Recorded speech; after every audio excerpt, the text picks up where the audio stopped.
எல்லாருக்கும் ஓய்வு நாள் வாழ்த்துக்கள். கடந்த வாரத்தில் ஆண்டவர் நம்மோடு கூட இருந்து வழிநடத்தியிருப்பார் என்று நிச்சயம் நம்புகிறேன்.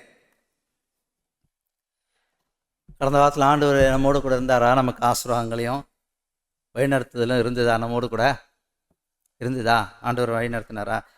நமக்கு ஏதாவது ஏமாற்றமான சில காரியங்கள் ஏதாவது நடந்ததா? ஏமாற்றமோ ஒரு துக்கமோ கவலையோ இல்லை. ஓகே, ஆண்டவர் ஒவ்வொரு வாரமும் நம்ம வழிநடத்துறதுக்காக ஸ்தோத்திரிக்கின்றோம். ஆங்கிலத்தில் ஒரு பழமொழி ஒன்று சொல்லுவாங்க. ஒரு பழமொழி, த டார்க்கஸ்ட்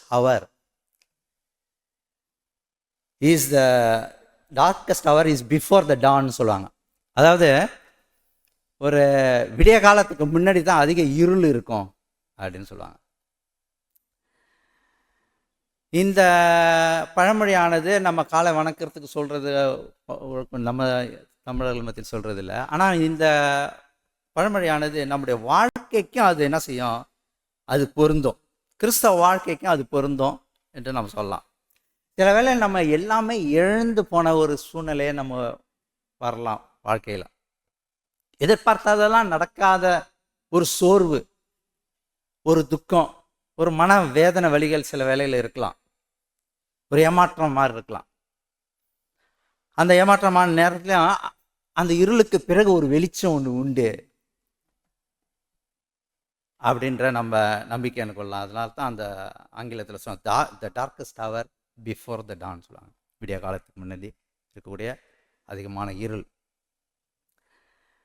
அது நம்முடைய அட்வென்டிஸ்ட் சபையோட சரித்திரத்தை பற்றி பார்க்கும்போது கூட நம்ம வர்ற அடுத்த வாரம், இந்த வாரத்தில் புதன்கிழமை அக்டோபர் 22 1844 அப்படி சொல்லும்போது இந்த தேதி உங்களுக்கு எல்லாருக்கும் அட்வென்டிஸ்டுங்களுக்கு பற்றினது, அது விளங்கி கொள்ளக்கூடிய ஒரு இதாக இருக்கலாம். ஒருவேளை இங்கே உட்காந்துருக்கலாம், ஒருவேளை அந்த சரித்திரம் தெரியாதவர்கள் இருந்தாக்கா இருக்கலாம். அது நீங்கள் போக நீங்கள் தெரிந்து கொள்ளலாம். அந்த நாளில் மிகப்பெரிய ஏமாற்றம் உண்டானது. ஜனங்கள்லாம் அது இன்னைக்கு ஒரு நினைவு நாளாக கொண்டாடுது. ஏறக்குறைய 181 வருடம் ஆயிட்டு. அந்த நாளில் நடந்த சம்பவங்கள் மறக்க முடியாத ஒரு சம்பவம். ஆயிரக்கணக்கான விசுவாசிகள், எவ்வளோ பேர் அந்த மில்லரைட்னு சொல்லுவாங்க. அந்த காலத்தில் வில்லியம் மில்லர் அவர்களோடு சேர்ந்து நம்பிக்கையை இழந்தவர்களாக கிழக்கு வானத்தை நோக்கி பார்த்து கொண்டிருக்காங்க. அவளோடு இயேசு கிறிஸ்து வருவார் என்று அவளோடு காத்து கொண்டே இருந்தாங்க. அந்த நாளிலே அவர் திரும்பி வருவார்னு தான் காத்து கொண்டே இருந்தாங்க. ஆனால் இயேசு வரவில்லை.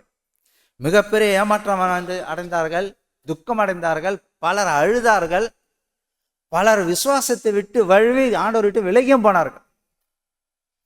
அந்த டைம்ல ஒரு சிறு குழுவாக ஒரு 15 பேர் போல, இல்லை எங்கேயோ தவறு நடந்திருக்குது என்று சொல்லி ஆண்டவருடைய பாதத்தின் ஆண்டவருடைய வெளிச்சத்துக்காக மன்றாடி அவர்கள் எல்லாரும் ஜெபித்தார்கள். ஜெபிக்கும் போது ஆண்டவர் எப்போதும் மௌனமா இருப்பதில்லை. ஆண்டவர் எப்போதும் நம்ம ஏமாற்றமான வேலையிலையும் துக்கமான வேலையிலையும் ஆண்டவர் எப்போதும் மௌனமா இருப்பதில்லை. அதற்கான வெளிச்சத்தை ஆண்டவர் தமது மக்களுக்கு ஆழ்ந்த வெளிச்சத்தை ஆண்டவர் கொடுத்து, அதிலிருந்து ஆண்டவர் ஒரு பெரிய எழுப்புதலையும் ஒரு பெரிய சபையும் உலகளாவிய சபையும் ஆண்டவர் நிறுவி, அதன் மூலமா இன்னைக்கு இந்த உண்மையான சத்தியத்தில், இந்த மகத்துவமான இந்த வெளிச்சத்துக்கு கொடுக்கப்பட்ட இந்த வெளிச்சத்தில் இந்த சபையில நம்ம உட்கார முடியாத வழிநடத்தில் ஆண்டவர் நம்மை வழிநடத்தி வந்திருக்கிறார். ஆயி பட்டணத்தில் பற்றி பார்க்கும்போது யோசுவா பற்றி நாம் படித்து கொண்டு வருகிறோம். இன்னும் வரப்போகிற நாட்டில் நாம் படிக்க போகிறோம் இந்த சம்பவத்தை. ஆயி பட்டணத்தை போய் பிடிங்கன்னு ஆண்டவர் சொல்றாரு. போறாங்க, போய் அங்கே தோத்து போய் மிகப்பெரிய ஏமாற்றத்தோடு வந்தாங்க. மிகப்பெரிய ஏமாற்றம். ஆண்டவர் சொன்னாரு, போறாங்க, பெரிய பயங்கர ஆயிட்டு 36 பேர் மரித்தார்கள். ஏமாற்றத்தோடு ஆண்டவருடைய பரிசு சன்னிதானத்தில் அவருடைய பிரபுக்கள், அவருடைய கூட இருக்கிற அந்த ஆசிரியர்கள், பிரபுக்கள் எல்லாரும் சேர்ந்து, கோத்திர பிதாக்கள் எல்லாரும் சேர்ந்து ஆண்டவருடைய பாதத்தில் அமர்ந்து ஆண்டவர் நோக்கி பிரார்த்தித்தார்கள். தங்களுடைய வஸ்திரங்களை கிழித்து கொண்டு துக்கத்தோடு மூங்குப்புற விழுந்து ஆண்டவர் நோக்கி ஜெபித்தார்கள். ஆண்டவர் அவர்களை வெளிச்சத்தை கொடுத்தார். சில வேளையில ஏமாற்றத்துக்கு பிறகு ஆண்டவர் நோக்கி கூப்பிடும்பொழுது ஏமாற்றத்திலேருந்து ஒரு வெளிச்சத்தை ஆண்டவர் நம்ம கொடுக்க வாஞ்சவில்லை இருக்கு. ஏமாற்றம் என்பது ஒரு விசுவாசத்தின் முடிவு மாத்திரமல்ல. ஏமாற்றம் ஏற்படும் போது அதிலே நம்ம விழுந்து கிடப்பதற்கு ஆண்டவர் அனுமதிப்பதில்லை. ஆண்டவர் நெருங்கி வந்து வெளிச்சத்தை கொடுக்கிறவராக இருக்கிறார். அந்த ஏமாற்றத்தில் எப்படி நாம் கற்றுக்கொள்ள வேண்டும்னாக்கா, ஏமாற்றம் கிறிஸ்தவ பயணத்தின் ஒரு பகுதியாகும். வாழ்க்கை என்பது மேடம், பள்ளம், சருவல் எல்லாம் கலந்தது தான் வாழ்க்கை. எப்போதும் மேலே போயிட்டே இருக்க முடியாது. ஏமாற்றம் வரும், சருவல் வரும். ஆனாலும் ஆண்டவர் அவைகளோட கூட நம்மோடு கூட வருகிறார் என்பதை நம்ம மறந்துவிடக்கூடாது. அந்த இருள் நிறைந்ததுக்கு வெளிச்சத்துக்கு முன்னதாக இருள் இருந்தாலும் கூட ஆண்டவர் விடிய காலத்தில் விடிவெள்ளி நட்சத்திரமாக வெளிச்சத்தை நமக்கு கொடுக்கிறவராக இருக்கார் என்பது சந்தேகம் இல்லை. மார்த்தாள் மரியாள் கதையெல்லாம் உங்களுக்கு எல்லாருக்கும் தெரியும். மிகவும் நேசித்த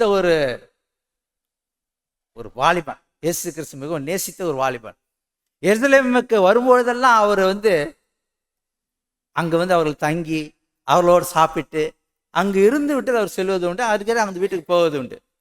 அவர் நேசித்த ஒரு குடும்பம், ஒரு ஏழை குடும்பம். அந்த குடும்பத்தில் மார்த்தாள், மரியாள், லாசர். அந்த குடும்பத்தில் ஒரு பெரிய ஒரு சோகமான ஒரு துக்கமான ஒரு காரியம் நடைபெற்றது. அவர்களுடைய சகோதரன், ஒரே சகோதரன் மரணத்துக்கு என்னவான வியாதிப்பட்டு இருக்கும்போது இயேசுவின் இடத்துல ஆள் அனுப்புறாங்க. நீங்க மிகவும் நேசித்த இந்த லாசர், என் சகோதரன் வியாதியா இருக்கான், சாகப்போறான், மறிக்க போகிறான். எத்தனையோ பேரை சுகப்படுத்தின தேவன், எத்தனையோ வியாதிகளையும் துக்கங்களையும் எல்லாத்தையும் அற்புதமான அதிசயமான காரியங்களை செய்த கர்த்தர் வருவார். ஜெபிக்கிறாங்க, சொல்றாங்க, ஆண்டவர் நோக்கி மண்டாடுறாங்க, காத்துட்டு இருக்காங்க. ஒரு நாள் 2 நாள் அவர் வரவே இல்லை, அமைதியா இருக்கிறே. அவர்களுக்கு எவ்வளவு பெரிய ஏமாற்றமா இருந்திருக்கும். எத்தனையோ முறை நம்ம வீட்டுக்கு வந்திருக்கிறாரு, நம்மளோட நல்லா பேசி வந்திருக்காரு, நல்லா பழக்கம் வந்துருக்கு, நல்ல நெருங்கினவராச்சா. நீங்க சகோதரன் சாக போறான, மறிக்கக்கூடிய தருவாயில இருக்கணும், எவ்வளவு பெரிய ஏமாற்றமா இருக்கும் அது. அதுக்கு பிறகு 4 நாளுக்கு அப்புறம் அவர் போறாரு. போகும்போது அவரை பார்ப்பதற்காக தள்ளான கூட்டம் வருது. அவன் பெரிய பெரிய ஏமாற்றமா இருந்தாலும் அவர் போய் மறித்துட்டான். மறித்து அடக்கம் பண்ணி கல்லறை வச்சிருக்கிறாங்க. அவர் ஒரு மருத்துவராக மட்டுமல்ல, வியாதியை சுகப்படுத்துறவர் மாத்திரமல்ல, ஆண்டவர் என்ன செஞ்சார்னா அதுக்கும் மேலானவராக உயிர்த்தெழுதலை கொடுக்கிற தேவனாக, அவருடைய மகிமையான வல்லமையை காண்பிக்கும்படியாக அவர் ஆண்டவர் தாமதித்தார். அந்த ஏமாற்றம் அது ஒரு நன்மையாக தான் அவர்கள் அமைந்தது தவிர அது மிகப்பெரிய வல்லமையாக அது அவங்களுக்கு, அந்த குடும்பத்தாருக்கு மாத்திரமல்ல, அங்கிருந்த அனைவருக்கும், எல்லா கூட்டத்தாருக்கும் அங்கு சம்பவத்தை பார்க்க முடிகிறது. நமக்கு திரள் கூட்டம் அங்கே இருந்து எல்லாரும் ஆண்டவருடைய மகிமையை கண்டு ஆண்டவரை சோத்தரித்தார்கள் சொல்கிறது யோவான் புத்தகத்தில். பெரும்பாடு உள்ள ஒரு ஸ்திரீ தன்னுடைய பணத்தை எல்லாவற்றும் செலவு பண்ணி இருந்தது எல்லாவற்றும் செலவு, எத்தனையோ டாக்டருங்களை பார்த்து, எவ்வளவு மருத்துவர்களை பார்த்து, எத்தனை பேர் ஆலோசனை, இவரை போய் பாரு, அவரை போய் பாரு, இந்த டாக்டர் நல்ல டாக்டர், இவரை போய் பாரு, இந்த மருந்து சாப்பிடு, எத்தனை சொல்லியிருப்பாங்க. 12 வருடமாக எவ்வளவு போராட்டத்தில் இருந்த அந்த பெண்மணி இயேசு கிறிஸ்து ரோட்டில் போயிட்டு இருக்கும்போது சரியான கூட்டம். அந்த கூட்டத்தில் எல்லாத்தையும் இழந்து ஏமாந்து போய் வேற வழியே இல்லாம அவர் தொட்டு பார்க்கலாம் சொல்லிட்டு அங்கே போறாங்க. அந்த கூட்டத்தில் அவர் போய் தொடுவதற்கு ஆண்டவர் அனுமதித்தார். இன்னைக்கு நிறைய கூட்டம்லாம் போகுது, நிறைய பெரிய பெரிய பிரபலமானவங்களும் சரியான கூட்டம் தான். நடிகர்லாம் பார்க்கறதுக்கு நிறைய கூட்டம் வருது. வேதத்தை எங்களே நசுங்கி செத்ததை படிச்சிருக்கீங்களா? இயேசு கிறிஸ்துவ பார்க்க வந்த கூட்டம், இயேசு கிறிஸ்துவ பார்க்கறதுக்காக யாரும் நசுங்கி செத்து போனவங்களும் கேள்விப்பட்டிருக்கீங்களா? பக்கத்தில் நெருங்கி தொடுவதற்கு ஆண்டவர் அனுமதித்தார். இன்னைக்கு தொடக்கூட முடியாது. ஜனங்கள்லாம் பஸ் மேலே ஏறி உட்காந்து நின்றுக்கிறாங்க. 30 பேர் 40 பேர் சாவறாங்க. குழந்தைகள், சிறு பிள்ளைகள், பெண்கள். அவ்வளவு கூட்டத்திலே அந்த பெண் இறங்கி தொட்டு அவங்களுக்கு சீஷர்லாம் கேட்குறாங்க, அவ்வளோ கூட்டத்தில் யார் தொட்டான்னு கேட்குறீங்களா? பெரிய ஏமாற்றத்துக்கு பிறகு ஆண்டவர் பெரிய வெளிச்சத்தை கொடுத்த ஆண்டவர் அதிசயமான காரியத்தை செய்தார் பார்க்கின்றோம். வேறொரு சம்பவத்தை பற்றி பார்க்கும்போது சீஷர்கள், இயேசு கிறிஸ்து அந்த சீஷர்கள் மற்றும் அநேகரை விசுவாசித்தவர்லாம் இவர் ஒரு பெரிய ராஜாவாக இஸ்ரேல் தேசத்துக்கு ஒரு விடுதலை தருவார் அப்படின்னு காத்து கொண்டிருந்தாங்க. அவர்களுக்கு பெரிய ஏமாற்றம் ஆயிடுச்சு. யூதாஸ் காரியத்துக்கு அவர் எப்படியாவது காணாம போயிடுவாருன்னு சொல்லிட்டு அவரை காட்டி கொடுத்தான். அவனுக்கு பெரிய ஏமாற்றம், எல்லாருக்கும் பெரிய ஏமாற்றம். ராஜ்யத்தை மறுபடியும் கொடுத்த வல்லரசு நாடாக வைத்து ஒரு பெரிய ராஜாவா நமக்கு ஆளுகை செய்வார்னு சொல்லி காத்திருந்தாங்க. எல்லாருக்கும் பெரிய ஏமாற்றம் வந்தது. அப்ப அந்த சம்பவத்தை படித்து பார்க்க 2 சீஷர்கள் என்ன சொல்றாங்க, எருசலேம்லேருந்து வேற ஒரு கிராமத்துக்கு போறாங்க. அவர்கள் அந்த எமாவுக்கு போகும்போது போற வழியில 2 பேர் பேசிக்கொண்டே போறாங்க. என்ன பேசிக்கொண்டு போறாங்க, ரோம அரசாட்சியிலேருந்து நமக்கு விடுதலை கொடுப்பார், ராஜ்யத்தை மறுபடியும் அமைத்து தருவார்னு எல்லாம் காத்துட்டு இருந்தாங்க. ஆனால் சிலுவையில் அறையப்பட்டார். அவங்க நம்பிக்கையை நொறுங்கி போனுச்சு. ஒரு சிலர் பறவைப்படி மறுபடியுமாக மீன் தொழிலுக்கே போனாங்க சில பேர், இல்லையா? பெரிய ஏமாற்றம், துக்கமா அடைந்தாங்க, துக்கத்தோட கவலையா இருந்தாங்க. வேதம் சொல்லுகிறது லூக்கா 24 அதிகாரம் 21 வசனத்தில், அவரே இஸ்ரவேலை மீட்டு ரட்சிப்பார் என்று நாங்கள் நம்பி இருந்தோம். குழப்பத்திலும் ஏமாற்றத்திலும் அப்படியே குழம்பிட்டு இருக்கிறாங்க அவங்க. எங்க அப்ப அவங்க போகும்போது பேசிட்டே போறாங்க, யோசனை பண்ணி பேசிட்டே போறாங்க. எங்க தவறு நடந்தது, ஏதோ நடந்திருக்குது, நம்மளுடைய இயக்கங்கள்லாம் நிறைவேறாம போயிடுச்சு, நம்ம நினைத்ததெல்லாம் வேறு விதமா இருக்குதா. வேதம் என்ன தெரியுமா சொல்லுகிறது, துக்கத்தோடு ஏமாற்றுவதோடு அவர் நடந்து போயிட்டு இருக்கிறாங்க. வேதம் சொல்லுகிறது 24 அதிகாரம் 15 வசனம் 16 வருஷத்துல 24 அதிகாரம் லூக்கா 15-16, இயேசு தாமே சேர்ந்து அவர்களுடனே கூட சென்றார். இவங்க 2 பேரும் போயிட்டு இருக்கிறாங்க, அவரும் வந்து ஜாயின் பண்ணிக்கிறார். துக்கத்தோடு ஏமாற்றுவதோடு நடந்து போயிட்டு இருக்கிறாங்க, அவரும் கூட போறாரு, அவங்களோடு கூட நடந்து போறாரு. ஆனாலும் அவரை அறியாதபடி அவர்களை கண்களை மறைக்கப்பட்டிருந்தது. நம்முடைய வாழ்க்கையில நிறைய சம்பவங்கள் ஏற்பட்டிருக்கும் இல்லையா? நம்ம வாழ்க்கையில வெளியே போய் துக்கத்தோடு நம்ம அப்படியே ரோட்ல நடந்து வந்திருக்கிறோமா? அந்த சூழ்நிலை இருந்திருக்குதா? வியாதியோ இல்லாடி பிரச்சனையோ பெரிய ஏமாற்றமோ அப்படியே நடந்து நம்ம ரோட்ல அப்படியே நடந்துக்கிட்டு அப்படியே யோசனை பண்ணிட்டு, என்ன இந்த மாதிரி நடந்துச்சே, ரோட்ல நடந்து போது யோசனை பண்ணி எல்லாருக்கும் வந்திருக்கோம் இல்லையா? அப்படி ரோட்ல நடந்து போகும்போது அதே யோசனையா அப்படியே யோசனை பண்ணிட்டு ஏமாற்றத்தோடு போயிருக்கு இல்லையா? இந்த 2 பேரும் அப்படிதான் போனாங்க. ஆனா அவருக்கு 2 பேரு கூட இயேசு கிறிஸ்து அவரும் கூட நடந்து போயிருக்கிறார். ஒருவேளை நம்ம இனிமே கூட அந்த சூழ்நிலை வரலாம், எல்லாருக்கும் வரலாம் நன்மைக்கா. ஒருவேளை அப்படி வந்தா கூட நம்ம தனிமையானவர்கள் அல்ல. கிறிஸ்து இயேசு நம்மோடு கூட எப்போதும் இருக்கிறார் என்றது மறந்துடக்கூடாது. எல்லாம் இழந்து போன ஒரு சூழ்நிலை வரலாம், இழந்த எண்ணங்கள் வரலாம், தனிமையானவனா இருக்கிறனோ நம்ம யோசிக்கலாம், ஏமாற்றத்தில் இருக்கிறன யோசிக்கலாம். இல்லை, நம்மளோடு கூட இருக்க நமக்கு அவர்கள் கண்கள் திறக்க, வேதம் சொல்லி அவர்கள் கண்கள் திறக்கப்படல. அவர் அப்பத்தை பிட்டு அவளை கொடுக்கும்போது தான் அவர்களுடைய கண்கள் திறக்கப்பட்டன, அவர்கள் கர்த்தரை அறிந்தார்கள். இதில் நமக்கு ஆண்டவர் ஒரு பாடத்தை நமக்கு கொடுத்திருக்கிறார். தேவன் எப்போதும் தேவனிடத்தில் தவறு இல்லை, நாம் புரிந்து கொள்ளுதலில் தான் தவறு. நம்முடைய புரிதலில் தான் நமக்கு வந்து குழப்பம் உண்டாகிறது. வேதம் தான் சொல்லுகிறது இல்லையா, எல்லாவற்றை பார்க்கலும் இருதயமே திருக்குள்ளதுமாக கேடுள்ளதுமாக இருக்கிற அதை அறியத்தக்கவன் யார்? நம்ம ஒழுங்கா புரிந்து கொள்றது இல்லை.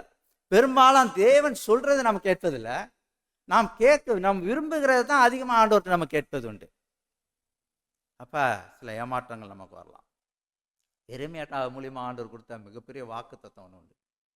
என்னை நோக்கி கூப்பிடு, அப்பொழுது நான் உனக்கு உத்தரவு கொடுத்து நீ அறியாததும் உனக்கு எட்டாததுமான காரியத்தை நான் உனக்கு அறிவிப்பேன். அவங்க சீஷர்கள் 2 பேரும் குழம்பிட்டு எங்க தவறு நடந்தது யோசனை பண்ணி போனாங்க. நம்மளோட வாழ்க்கையில் ஒருவேளை ஏமாற்றம் வந்தால் அவருடைய பாதத்தில் அமர்ந்து இருந்து இயேசு கிறிஸ்து என்ன சொன்னாரா, அவருடைய அந்த சம்பவங்கள்லாம் மோசேயிலிருந்து தீர்க்கதரிசி வரையுள்ள எல்லா வேத வாக்கியங்களும் அவர்களுக்கு விளக்கி காட்டினார். அந்த குழப்பமான நேரத்தில் வேத வாக்கியங்களின் மூலியமா தான் அவர் வெளிப்படுத்தினார். நம்முடைய வாழ்க்கையில குழப்பமான சூழ்நிலை ஏற்படும் போது நான் உடனே ஆண்டோட பாதத்தில் போய் வேதத்தில் நோக்கி ஆண்டோர் ஆராயும் பொழுது அதன் வெளிச்சத்தை ஆண்டவர் நம்ம கொடுப்பார் என்பதில் சந்தேகம் இல்லை. இதே இந்த 2 சிஷ்யர்களுக்கு நடந்த சம்பவம் தான் ஏமாற்றுவது போல தான் 1844 பெரிய ஏமாற்றம் டான்ஸ், மிகப்பெரிய ஏமாற்றம் டான்ஸ். அது தீர்க்க தரிசனத்தின் நிறைவேறுதலும் கூட. வெளிப்படுத்தின விசேஷம் 10ஆம் அதிகாரம் 10ஆம் வசனத்தை நீங்கள் படித்து பார்க்கும்போது வேதத்தில் நம்ம பட்டிருக்க நம்ம அட்வென்ட் திருச்சபையை பற்றி வேதத்தில் ஆண்டவர் எழுதி வச்சிருக்கிறார். 7ஆம் நாள் அட்வென்ட் திருச்சபையை பற்றி ஆண்டவர் வெளிப்படுத்தல் விசேஷம் 10ஆம் அதிகாரத்தில் 10ஆம் வசனத்தில் ஆண்டவர் எழுதி வைத்திருக்கிறார். இந்த சம்பவம் 1844ஆம் வருடத்தில் நடந்த அந்த சம்பவம். அந்த புஸ்தகத்தை நான் சிறு புஸ்தகத்தை தூதனுடைய கையில் இருந்து வாங்கி அதை புசித்தேன். அது என் வாய்க்கு தேனை போல மதுரமாக இருந்தது. நான் அதை புசித்த உடனே என் வயிறு கசப்பாயிற்று. எல்லாரும் இயேசு கிறிஸ்து வருகிறார் சொல்லிட்டு வீட்டு நிலங்கள் எல்லாத்தையும் விற்று எப்படி இருக்கும், எப்படியாவது அந்த பரலோக ராஜ்யத்துக்கு போயிடணும். நீங்கள் நானும் அந்த இடத்துல இருந்தோம்னு வச்சுங்களேன், என்ன செஞ்சிருப்போம்? பெரிய பெரிய போதகர்லாம் படிச்சுட்டு வேதாகம் தானியல் புஸ்தகத்தை எடுத்து படிச்சு ஆராய்ஞ்சு பேசி எல்லாரும் வசனத்தை வச்சு எல்லாம் கிளியரா சொல்றாங்க. 1000 டேட்டை ப்ரூஃப் பண்ணி காட்டுறாங்க. அக்டோபர் 22ஆம் தேதி 1844ஆம் வருடம் எல்லாம் நெருங்கி அந்த நாள் வந்தது. எல்லாரும் உட்காந்து வித்து எல்லாத்தையும் செஞ்சு போயிட்டு பெரிய ஏமாற்றமாக முடிந்ததுன்னு பார்க்குறோம். விசுவாச உள்ள மக்கள் என்ன செய்யாங்க, அவங்க சோர்ந்து போகல, அதை ஆராய்ந்து பார்த்தாங்க. 2300 ராப்பகல் செல்லும் பின்பு பரிசுத்த ஸ்தலம் சுத்திகரிக்கப்படும். அப்ப அந்த பரிசுத்த ஸ்தலம் சுத்திகரிப்புன்றது அவங்க என்ன நினைச்சுக்கிட்டாங்க, இந்த பூமியில அக்கினியினால் ஆண்டவர் சுத்திகரிக்கிறார், அதாவது இயேசு கிறிஸ்து 2ஆம் வருகை வரப்போகுதுன்ற இந்த ஒரு புரிதல்ல அவர்கள் அந்த பிரசங்கத்திலையும் அநேகரை இந்த விளக்கத்தை சொன்னாங்க. ஆனா கிறிஸ்து அந்த நாளில் வரவில்லை. எவ்வளோட ஏக்கத்தோடு காந்தாங்க. அப்போ தீர்க்கதரிசன சரியாக தான் இருந்தது, ஆனால் நிகழ்வை அவர்கள் தவறாக புரிந்து கொண்டார்கள். தீர்க்கதரிசன கணக்கில் இதுதான் உண்மை, எல்லாம் பெர்ஃபெக்டாக தான் இருந்தது. அந்த நிகழ்வு அவர்கள் சரியாக அவர்கள் புரிந்து கொள்ளவில்லை. ஆகினால அந்த சீஷர்களுடைய அதே ஏமாற்றத்தை போல தான் இவர்களுடைய புரிந்து கொள்ளுதலும் சரியில்லாததாக இருந்தது. ஆனால் பரலோக ராஜ்யத்தின் ஊழியத்தை தவறாக அவர்கள் புரிந்து கொண்டார்கள். ராஜாவை எதிர்பார்த்தாங்க, ராஜாவா இவர் ஆளுகை செய்ய வருவார்னு எதிர்பார்த்தாங்க. ஆனா அவர் பிரதான ஆசிரியராக பரிசுத்த ஸ்தலத்திலிருந்து மகா பரிசுத்த ஸ்தலத்தில் சென்ற அந்த விளக்கத்தை அவர் புரியாதவர்களா இருந்து ஏமாற்றம் அந்த சீஷர்களை போல இவர்களுக்கும் ஏமாற்றமா இருந்தது. இந்த ஆசரிப்பு கூடாரத்தை பற்றி நம்ம நல்லா விளங்கி கொள்ள வேண்டும். ஆசரிப்பு கூடாரம் என்ன என்பதை நம்ம ஆராய்ந்து பார்க்க வேண்டும். ஆண்டவர் மோசேட்ட சொன்னார், பரலோகத்தில் உனக்கு காண்பிக்கப்பட்ட மாதிரியின்படி அதையே செய்யுங்க. அந்த விளக்கத்தை தான் ஆண்டவர் இந்த கொடுத்தாரு மோசேட்ட. அங்கே நடக்கிறது அப்படியே தான் இந்த பூமியில செய்யும் காரியங்கள். சங்கீதம் 77ஆம் சங்கீதம் 13ஆம் வசனத்தில் பார்க்கும்போது, தேவனே உமது வழி பரிசுத்த ஸ்தலத்தில் உள்ளது. நம்முடைய தேவனை போல பெரிய தேவன் யார்? தேவனே உமது வழி, எந்த வழி? ரட்சிப்பின் வழி, சமாதானத்தின் வழி, ஜீவனை கொடுக்கிற வழி, எல்லா வழியும் பரிசுத்த ஸ்தலத்தில் உள்ளது.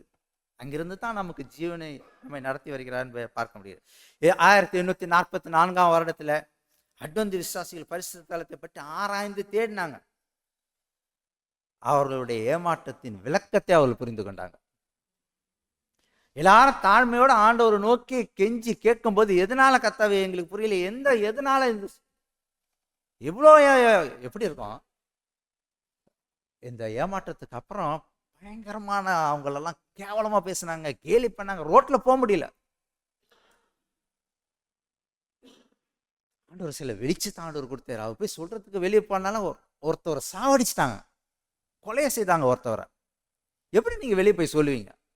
ஒன்றை நம்பி எல்லாத்தையும் விற்று எல்லாத்தையும் இந்தாங்கட்ட நிலைமை எல்லாருக்கும் போயிருக்கணும், சபையும் வேணாம் ஒன்றும் வேணாம், எவ்வளோ பேரை வெளியே போயிட்டாங்க. அந்த 15 பேர் மாத்திரம் ஆண்டோட பாதத்தில் ஒப்பு கொடுத்து, ஆண்டவரே இந்த ஏமாற்றம் என்ன வெளிப்படுத்தணும்னு சொல்லும் போது ஆண்டவர் வெளிப்படுத்தினார். ஹைராம் எட்சன் ஒருத்தர், அவர் தான் மறுநாள் 23ஆம் தேதியிலே மறுநாளே அவர் வயல் வழியாக அவர் நடந்து போயிட்டு இருக்கும்போது ஆண்டவர் அந்த நேரத்துல தான் ஒரு பெரிய வெளிச்சத்தை ஆண்டவர் கொடுத்தார். அவருக்கு மிகப்பெரிய வெளிச்சத்தை ஆண்டவர் கொடுத்தார். அங்க பரிசுத்த ஸ்தலத்துல என்ன காரியம் இந்த பூமியில இல்ல, பரலோகத்தில் நடக்கக்கூடிய ஒரு காரியம். பரிசுத்த ஸ்தலத்திலிருந்து மகா பரிசுத்த ஸ்தலத்திற்கு இயேசு கிறிஸ்து மாறி சென்றிருக்கிறார். அந்த விளக்கத்தை ஆண்டவர் அவர் மூலியமாக அந்த அவருடைய ஜெபத்திற்கு ஒரு வெளிச்சத்தை ஆண்டவர் கொடுத்தாருன்னு பார்க்க முடிகிறது. சார், இந்த பரிசுத்த ஸ்தலத்தை பற்றி நம்ம சற்று ஆராய்ந்து பார்க்க போகிறோம். ஆசரிப்பு கூடாரம் என்றது 3 பாகமுடையதா இருக்கிறது. பிரான்சில் சொல்லும்போது ஜஸ்டிஃபிகேஷன், சாங்டிஃபிகேஷன், குளோரிஃபிகேஷன் சொல்லுவாங்க. நீதிமானாக்கப்படுதல், பரிசுத்தமாக்கப்படுதல், மகிமையாக்கப்படுதல், 3 பாகமாக சொல்லலாம். முதலாவது பிரகாரம். பிரகாரம் நிறைய ஓய்வு நாள் பள்ளியில் பார்க்குறோம். பிரகாரம் பிரகாரம் பிரகாரம் சொல்லிகிட்டே இருக்கீங்க. இந்த பிரகாரம் பேச சொல்லாதீங்க, பிராகாரம்னு சொல்லுங்க. இதே பிரகாரமாக சொல்லாதீங்க, பிராகாரம்னு சொல்லுங்க. பிராகாரம். ஓகே, முதல் பாகம் வந்து பிராகாரம், இரண்டாவது பரிசுத்த ஸ்தலம், மூன்றாவது மகா பரிசுத்த ஸ்தலம்.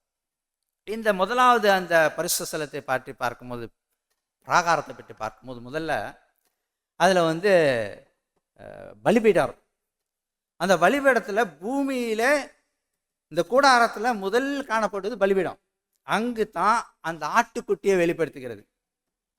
கிறிஸ்து இந்த பூமிக்கு வந்து பாவிகளை ரட்சிப்பதற்காக மனுமக்கள் இடத்தில் இறங்கி மனிதனாக வந்து ரட்சிப்பின் திட்டத்தை நிறைவேற்ற தன்னையை ஒப்பு கொடுத்ததுக்கு, பாவ மன்னிப்பிற்காக.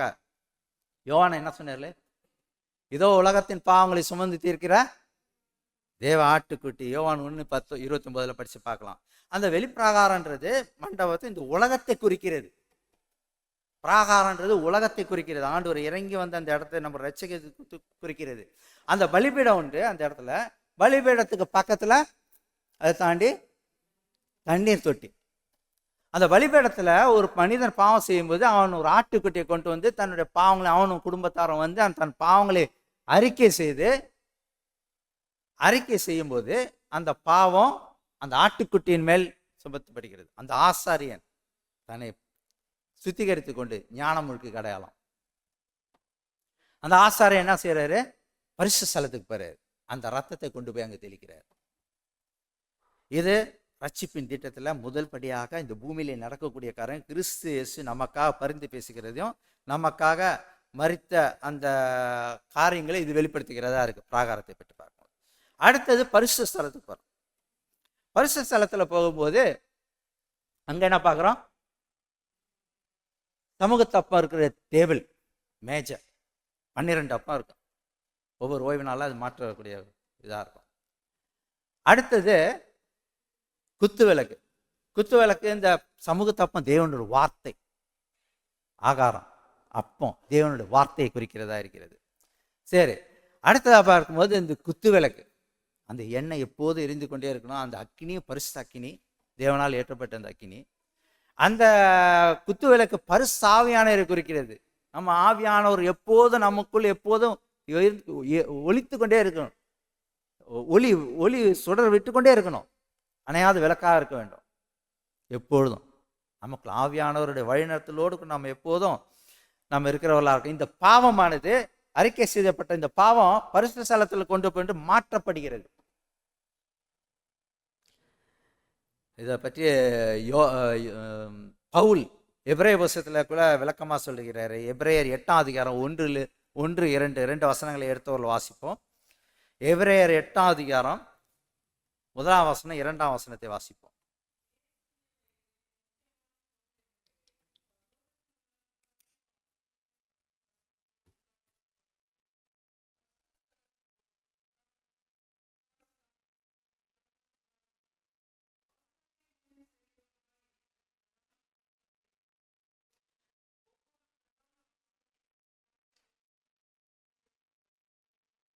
போதும். அப்ப பிரதான ஆசாரியராக நமக்காக ஆண்டவர் பரலோக ராஜ்யத்தில் ஊழியம் செய்கிறதை பற்றி பார்க்கின்றோம். 18 நூற்றாண்டுகள் பரலோக ஸ்தலத்தில் நமக்காக பரிந்து பேசினார். பரிசுத்த ஸ்தலத்தை பற்றி பார்க்க முடிகிறது.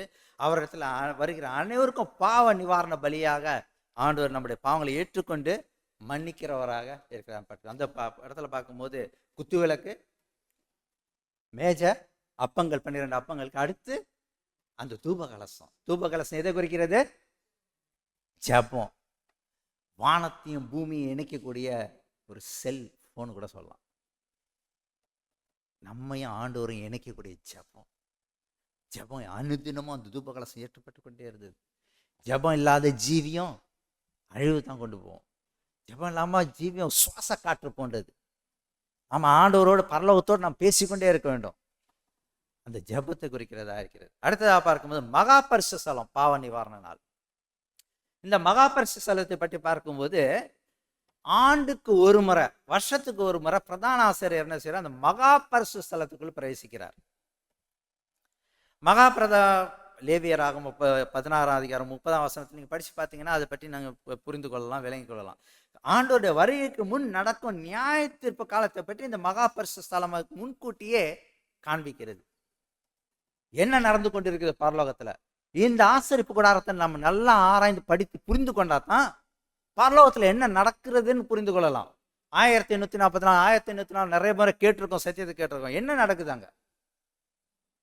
இந்த பரிசுத்த ஸ்தலத்துல, மகா பரிசுத்தல வருடத்துக்கு ஒரு முறை அந்த ஆசிரியம் போகும்போது தன்னோட பாவத்துக்காகவும் மக்கள் இஸ்ரவேல் சபையார் அனைவருடைய பாவத்துக்காகவும் வருடத்துக்கு ஒரு முறை போகும்போது பாவங்கள் எல்லாம் சுத்திகரிக்கப்படுகிறது, மன்னிக்கப்படுகிறது. தானியேல் 8ஆம் அதிகாரம் 14ஆம் வசனத்துல படிச்சு பார்க்குறோம் இல்லையா? 2300 ராப்பகள் செல்லும், பின்பு பரிசுத்த ஸ்தலம் சுத்திகரிக்கப்படும். அதன் துவக்கம் இதுதான் பார்க்குறோம். அந்த 1840 வரையிலும் அது முடிந்தது.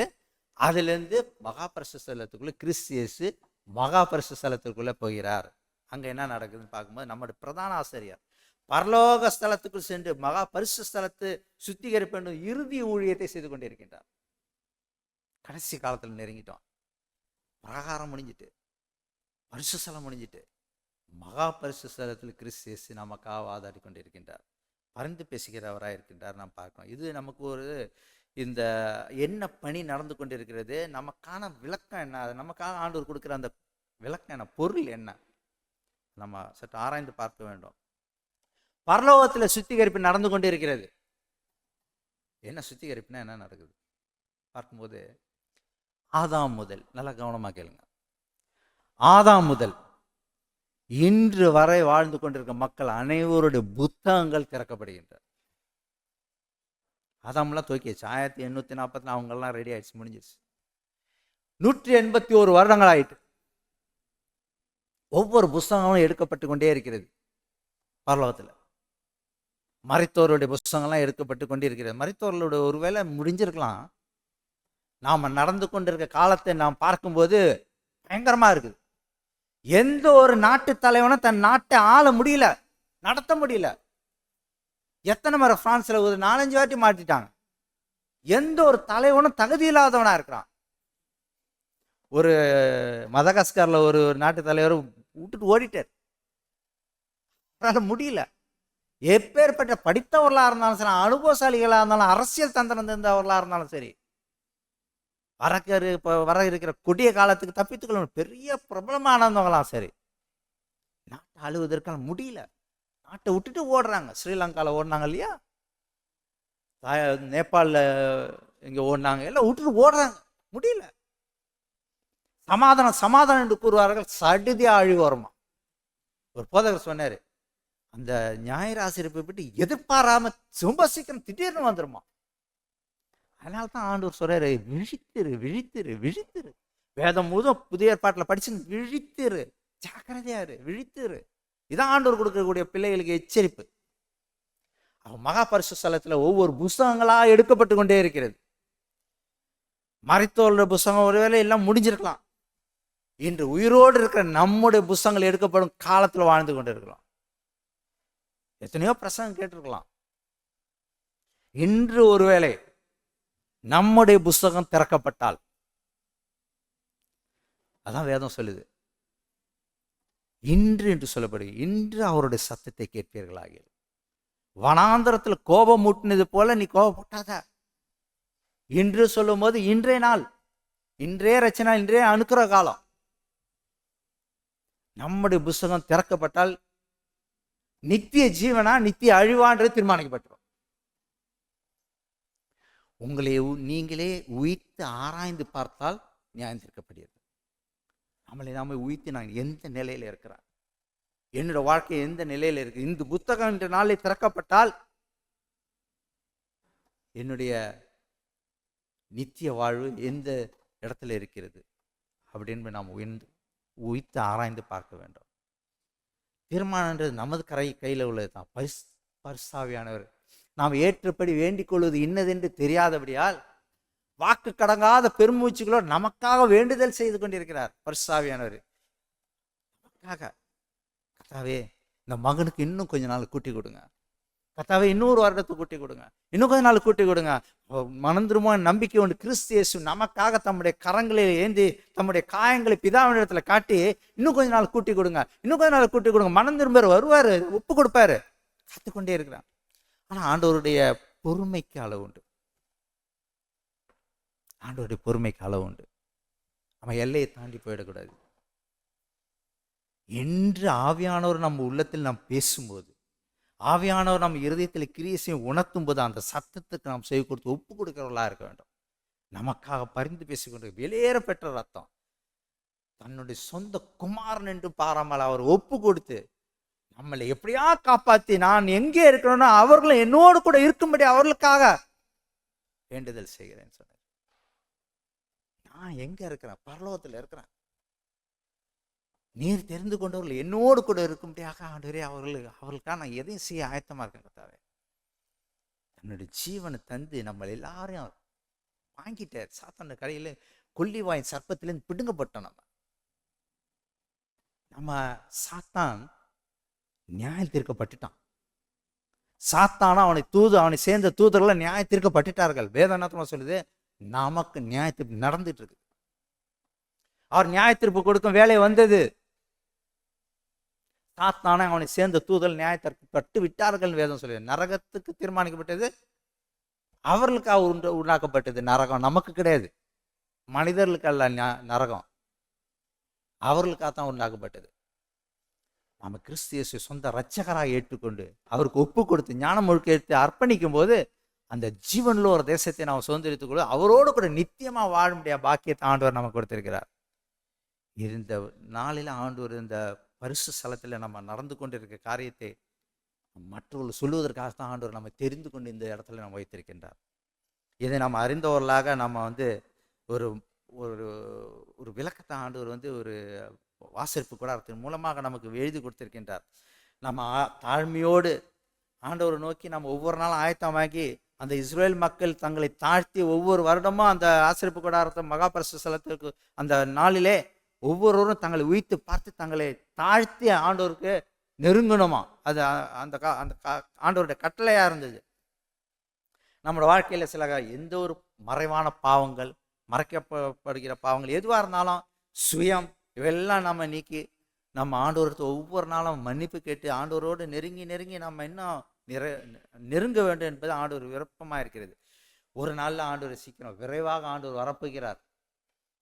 வேதம் சொல்லுகிறது வருகிறவர் இன்னும் கொஞ்ச காலத்தில் சீக்கிரம், இன்னும் கொஞ்ச காலத்தில் வருவார். தாமதம் பண்ணார், தாமதம் பண்ணாலும் காத்துரு, அது பொய் சொல்லாதுன்னு வேதம் சொல்லுகிறது. ஆண்டவர் வருகைக்கு நாம காத்து கொண்டிருக்கிறவர்களா இருக்கணும். வேதம் சொல்லுகிறது அநியாயம் செய்கிறோம் இன்னும் அநியாயம் செய்யட்டும், பரிசமாகறான் இன்னும் பரிசம் அதே இடத்துல நிக்காத, இன்னும் பரிசமாயிட்டு வளர்ந்து போயிட்டேரு. பரிசமாக வேண்டும் என்பது தேவனுடைய விருப்பமா இருக்கிறது. பெரிய ஏமாற்றம். ஒருவேளை அவர்களுடைய கண்ணீரின் இரவா இருந்திருக்கலாம். கண்ணீரின் இரவாக இருந்தது. அவர் ராத்திரெல்லாம் உட்காந்து அழுது கண்ணீரோடு ஜெபிச்சாங்க. ஆனா அது ஒரு புதிய வெளிச்சத்தின் தொடக்கமா இருந்தது. அவர்களுக்கு ஒரு பெரிய ஆசிரமமாக இருந்தது.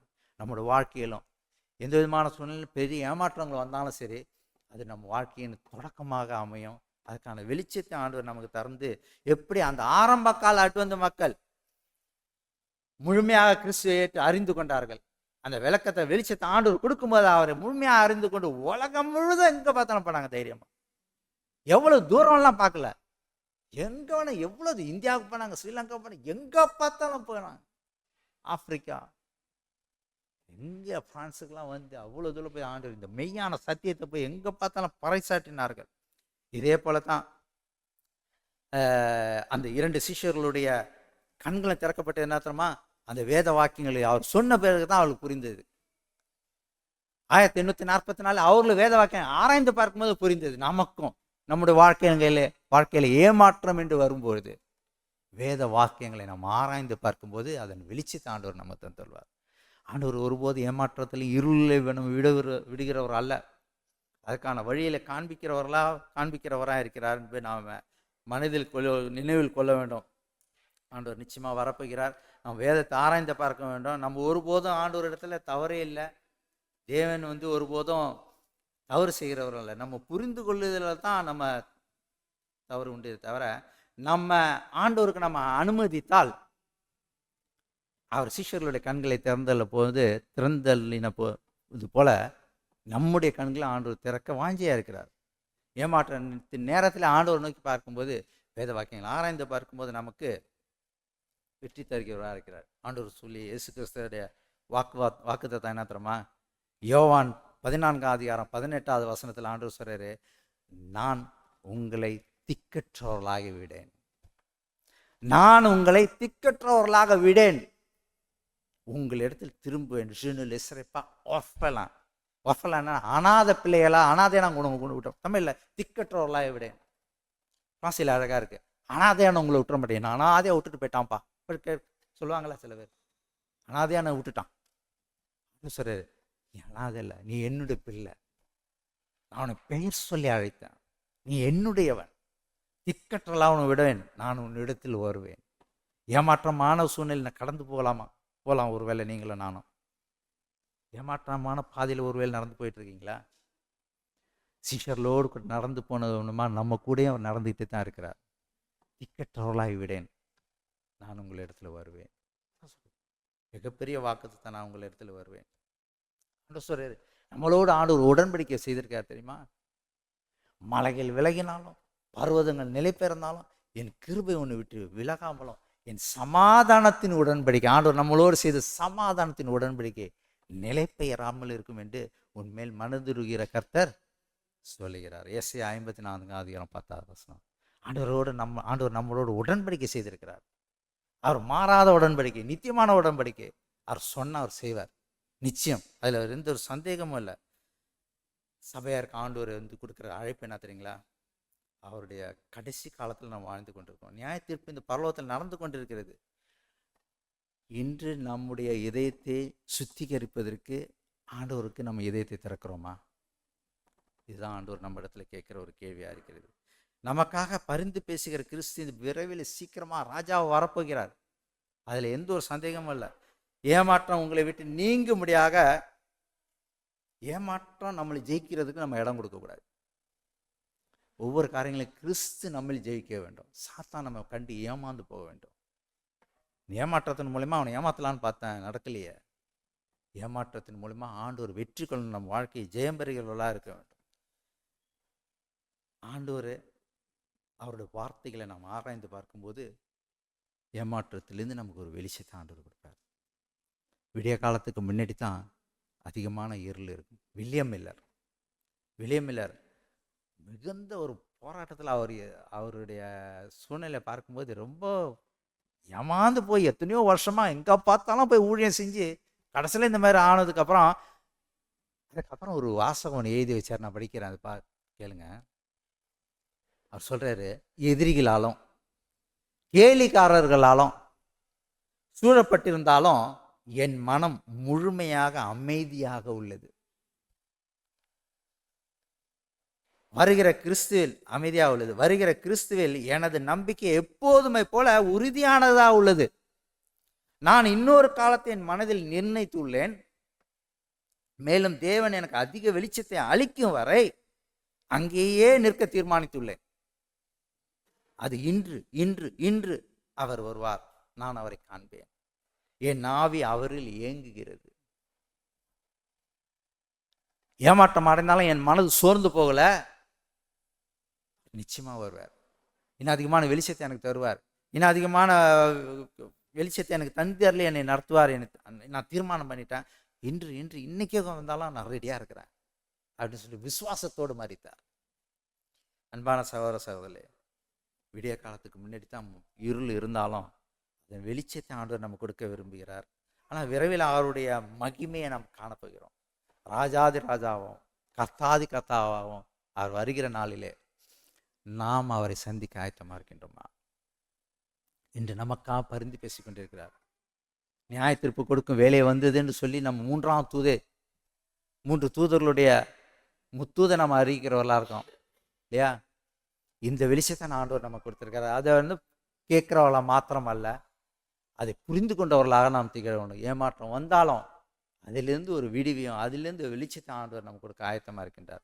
இந்த கிடைக்கப்பட்ட இந்த வெளிச்சத்தை மற்றவர்களுக்கு நாம் சொல்லி, ஆண்டவருடைய வருகை நெருங்கி விட்டது, மனந்திரும்புகள் என்று சொல்லி அவர் எங்கு நடந்து போய் அவர் சுவிசேஷத்தை ஊழியத்தை செய்தது போல நாமும் வெட்கப்படாதவர்களாக தைரியமாக அங்கே ஊழியம் செய்யும்போது நமக்கும் அநேக ஆத்துமாக்களையும் பரலோக ராஜ்யத்தில் காண்போம் என்ற நம்பிக்கையில் நாம் வாழ வேண்டும். அன்பான சகோதர சகோதரிகளே, ஏமாற்றம் ஒரு கிறிஸ்தவ வாழ்க்கைக்கு முடிவல்ல, அது தேவனோடு நெருங்குவதற்கான ஒரு துவக்கமே என்று தேவன் சொல்கிறார். தேவன் தம்மை உங்கள் அனைவரும் ஆசீர்வதிப்பாராக. ஆமென்.